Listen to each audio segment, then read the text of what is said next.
अभी हमारे बिहार में कुछ दिनों में विधानसभा इलेक्शन होने जा रहा है। कहां-कहां से पार्टियां आकर के बिहार में इलेक्शन लड़ना चाहती हैं।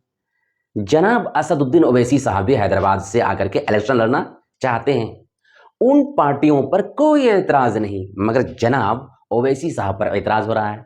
वो बिहार में आकर के क्यों इलेक्शन लड़ेगा? वो इलेक्शन लड़ेगा, बीजेपी को फायदा होगा।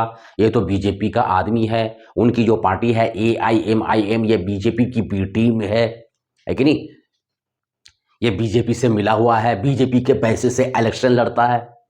वो सारी पार्टियों पर ऐतराज क्यों नहीं? इसलिए कि वो गैर मुस्लिम है। ओवैसी साहब पर ऐतराज क्यों? इसलिए कि ये मुस्लिम है।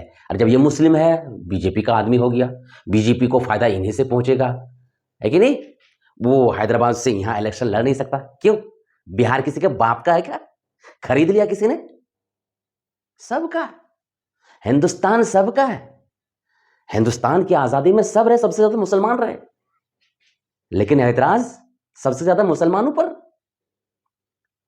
बिहार भी हिंदुस्तान का हिस्सा है।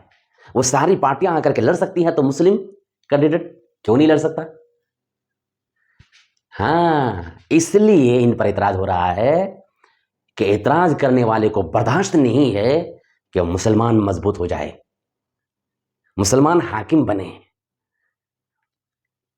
ये बर्दाश्त नहीं। मुसलमान तलवे चाटते रहे, वो लोग हुकूमत करें, मुसलमान गुलाम बनकर रहे, इसमें इन्हें खुशी होती है। मुसलमान आकर के क्या कहते हैं, हाकिम बने, एमएलए, एमपी, सीएम वगैरह बन जाए, पीएम बन जाए, इन्हें हजम नहीं, इन्हें बर्दाश्त नहीं। इसलिए तरह तरह के बहाने कर रहे हैं, तरह तरह का इल्ज़ाम ओवैसी साहब पर धर रहे हैं। और अफसोस की बात यह है कि अनाड़ी मुसलमान जो क्या कहते हैं, कांग्रेस और आरजेडी और दीगर पार्टियों के तलवे चाट रहे हैं, जिनके दिमाग में भेजा की जगह गोबर घुसा हुआ है, वो उनकी बात मान करके ओवैसी साहब को तरह तरह की बातें कर रहे हैं। अल्लाह के बंदो वो बात नहीं है जो वो कह रहे हैं। बात ये है कि ये लोग नहीं चाहते हैं कि मुसलमान देश में मजबूत हो जाए।